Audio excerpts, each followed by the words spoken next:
Hello and welcome back to Curb Stomp City and another episode of ECW Lives on TEW 2016. And today I'm bringing you an episode of ECW Revolt and then night 2 of the Prince of the Super Juniors tournament. But before that, we have a couple of incidents to deal with before Revolt, and we've got one involving New Jack and then we've got one involving Vampiro and Juventud Guerrera. So we'll start with that one. And Vampiro was being obnoxious and eventually beat up Juventud Guerrera after a fight broke out between them. And as his employer, you have now got to choose how to deal with him. So we're just going to give him a warning. And his personality got worse. That's not good. And Juventud is very unhappy. Probably should have fined him. And New Jack turned up so drunk that he had to be sent home as he was in no condition to work. As his employer, you now have to choose how to deal with the situation. He's supposed to be in a match tonight. Brilliant. Jay Briscoe and John Cena called him out, told him to find a partner, and they were going to have a street fight tonight, and that's not happening. So I'll have to find a way around that in the story. But we're going to have to fine him, and nothing happened with that. And before we get into the show itself, I've just got a couple of things to talk about. So leading up to Global Glory, over the next couple of days, I'm going to try and record all the way up to it. And then I'm going to have them in the can ready. So then every time we hit 125 likes, you're going to get the next episode released. So on this episode, when it hits 125 likes, I'll release the next episode. On that one, when that hits 125 likes, I'll release the next one, etc., until we get to Global Glory. So hopefully that's something you're excited about. And if you are, make sure you do hit the like button. And also, if you become a $2 Patreon of the channel, you will receive early access to ECW Lives. So every time we hit 125 likes, the next episode will be released on Patreon. Then 24 hours later, it will be released on the channel. And with that out of the way, let's just get into the first show of the episode. So we start with a video showing highlights of Rob Van Dam's return, then CM Punk's pipe bomb last week, where he revealed the details of Rob Van Dam's contract. And tonight, CM Punk gets his rematch for the ECW World Television Championship in tonight's main event. And this got a 60C. And then the Chain Gang's music hits. And Jay Briscoe and John Cena enter the arena while Cena raps about New Jack being sent home. And then Briscoe begins to talk and he says, "Last week, we promised everybody here a street fight. But since New Jack got himself sent home, we won't be fighting him tonight. But we are men of our word, so this is an open challenge to any two guys in the back. If you want some, come and get some." And then from the crowd, Tommy Dreamer and Sandman appear holding kendo sticks to a huge response from the crowd. So they've got their opponents for the street fight tonight, two hardcore legends, Tommy Dreamer and Sandman. And the announcement lifted the quality of the segment, colour commentary did well, the angle got the crowd hotter, and Tommy Dreamer came across well. 47D though, not brilliant. And then the Chain Gang defeats Sandman and Tommy Dreamer in 9 minutes 39 when Jay Briscoe defeated Tommy Dreamer by pinfall. And Sandman and Tommy Dreamer have absolutely zero chemistry. Jay Briscoe got a 42, Cena got a 44, Dreamer got a 53 and Sandman got a 35. So Cena the second best in the match, Briscoe the third best. Good performance from Dreamer though, and this got a 53 C-. And Cena doesn't want to be in hardcore matches. That's fine, I guess. And then in a good match, Sting defeats Taka in 7 minutes 09 by submission with a Scorpion Deathlock. And this is literally just to give Sting a win on Revolt, and because he brings the ratings in. And yeah, basically he just gets a win. And 78 for Sting, Taka 62, 72 B-, so good rating overall. And then, and what? A-star 95 for this segment. So yeah, after the match, Minoru Tanaka attacks Sting from behind in the ring. Then he holds his title up in the air. Then he drops the belt on the floor and continues to stomp on Sting. And suddenly, Rhino appears behind him from the crowd. and he grabs Tanaka from behind and Irish whips him into the ropes. And when he comes back, he hits him with a huge gore. So it looks like Rhino's made the save for Sting, and Tanaka rolls out of the ring, and then Rhino picks up the belt as Sting gets to his feet, and Sting points at the belt showing that he wants it, and Rhino holds it up in the air, and then he smashes it across Sting's face, and then Rhino gets out of the ring, drops the belt on Tanaka and shout, "That belongs to me." So the main event scene again is picking up with 95 A-Star, easily the best segment we've ever had. I really wasn't expecting that. Imagine if we ended the show on that. Hopefully it does boost the rating quite a bit though.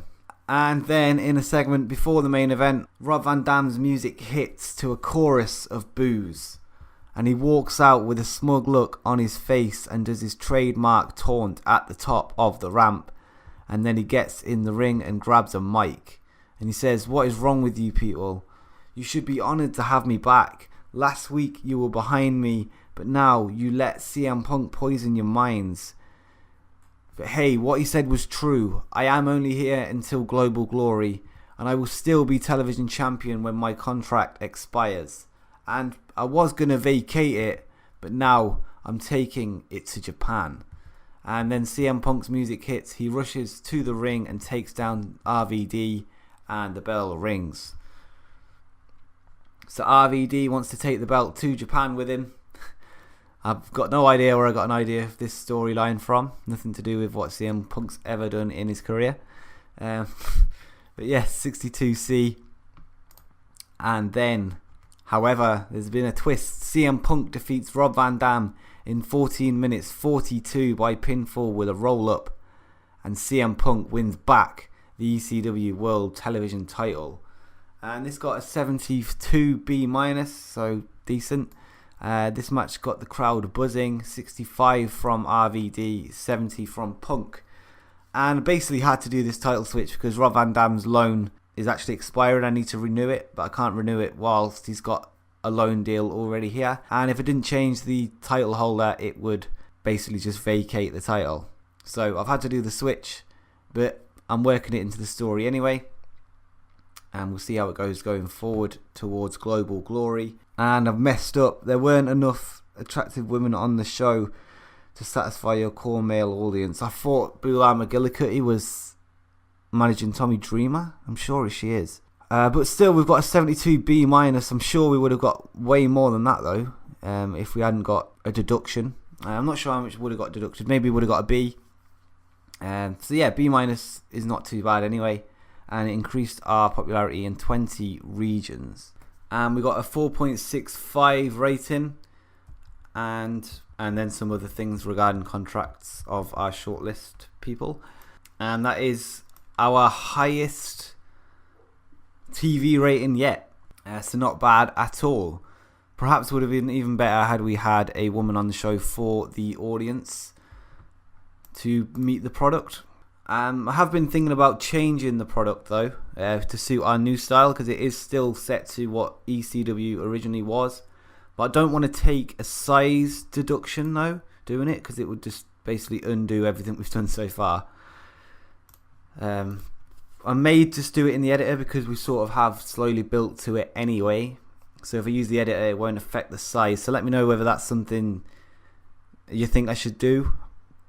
Whether you think that's okay, because I don't really want to cheat, but I don't know whether it is classed as cheating, if you know what I mean. Since we have been phasing towards it, and I'm not sure whether it would actually realistically take a hit, or would it? I don't know. You let me know in the comments. It probably would help us get better ratings as well, if we did change it to our new style. But yeah, let me just check Tommy Dreamer. I don't think he has got the manager. Nope. That's a shame. I'm going to have to just set her to be the manager. I must have took her off when we did the storyline at the end of last year with the hardcore original group thing that we did. And before we get into the show, I just realised we've got a pay-per-view coming up, but I've actually cancelled that. I'm going to bring Global Glory closer. So we've got a bigger gap, basically. more time to build towards Global Glory without getting a pay-per-view in the middle. I'm not really sure how soon I'm going to have Global Glory. I'm probably going to bring it forward a couple of weeks. But yeah, Living Dangerously is been cancelled. So we're not going to do that. We're just going to have a straight run of Revolt and Prince of the Super Juniors leading up to Global Glory. So we're just going to move it to week 1. So the game thinks it's already happened, but it doesn't appear in our history because the show didn't actually happen.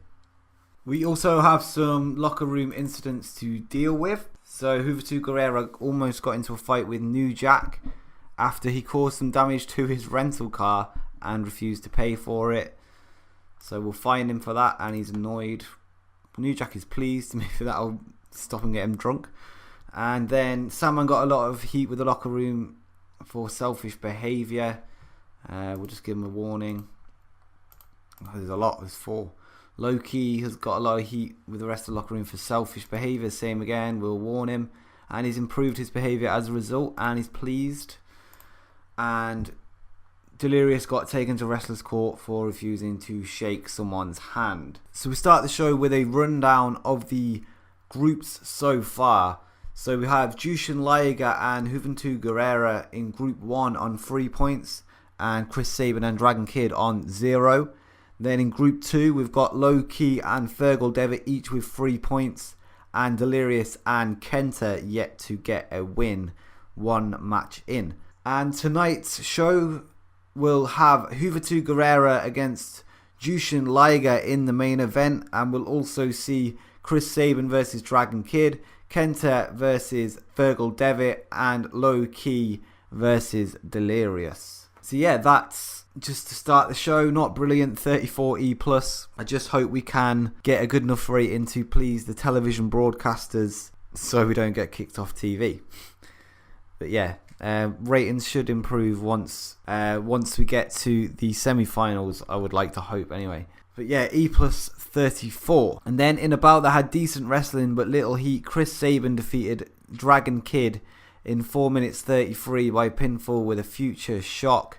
46 from Sabin, Dragon Kid with a 51, so actually the best person in this match. But yeah, 51D+ overall. And then Rayna grabs a mic before Low Ki's match against Dragon Kid. That should say Delirious, just forget that. And tonight my man will show why he has been the ECW World Junior Heavyweight Champion before, and why he will be the one to take the title back at Global Glory. So yeah, just a promo just to literally fill the time. We needed promos, and we may as well get Low Ki's manager to cut one. And 50D+. And then an extremely short match, Low Ki defeated Delirious in 5 minutes 27, and it's not looking good, 39D-. Let's just move on. And then a little bit better, in a bout that had decent wrestling but little heat, Kenta defeated Fergal Devitt in 13 minutes 11 by pinfall. And Fergal Devitt had an in-ring performance of 51, Kenta had a 56, and 58 C- overall. And then the main event, in a decent match, Juventud Guerrera drew with Jushin Liger in 15 minutes, apparently 25, that should just be 15 minutes, following a double dollars disqualification. That should be a time limit draw. So yeah, that's my bad. I've just put draw on the notes, but yeah, it still registers as the same in the game. Juventud Guerrera got 49, Jushin Liger got a 70, and they have good chemistry as we've known from previous matches, and 65C overall in the main event. And then after the match, Jushin Liger offers to shake the hand of Juventud Guerrera, but Juventud refuses and walks off. So that's a 39D-. I'm not hopeful about this. 58C- overall. Our worst show in a while. It increased our popularity in 7 regions and also lost us in 10.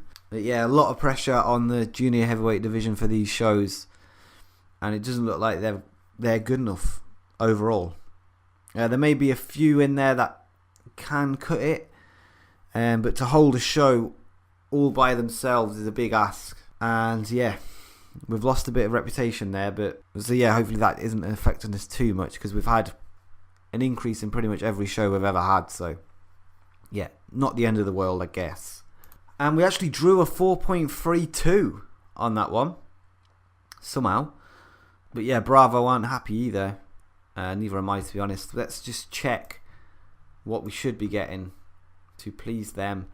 Prince of the Suited Juniors, Bravo 62C, and we only got a 58, so we were 4 off. Hopefully next week we can match what they want. But yeah, the groups as they stand now, going into the next episode, is Jushin Liger and Juventud Guerrera each have 4 points, both joint top of the group. Chris Sabin has 3 points, and Dragon Kid is still with 0 at the bottom of the group. Low Key and Fergal Devitt are both through to the semi-finals. It's now just a battle between them two of who's going to top the group, and just so happens that they face each other next week. And then Delirious and Kenta obviously both have 0 points, with them both losing both matches so far, and they face each other next week as well. The matches for Group A next week will be Jushin Liger taking on Chris Sabin, and Juventud Guerrera takes on Dragon Kid. If Sabin defeats Jushin Liger, he will go through, potentially knocking out Jushin Liger, depending on the Dragon Kid Juventud Guerrera result. So yeah, it's going to be interesting. Hopefully you think so, even if the game doesn't agree. But if you're excited for the next episode, we're going to bring you a Revolt and a Prince of the Super Juniors final group stage matches. And remember, if we get 125 likes, it will be released instantly on Patreon and then 24 hours later on the YouTube channel. So yeah, make sure you subscribe for more TEW 2016 and general wrestling content. And until next time, peace.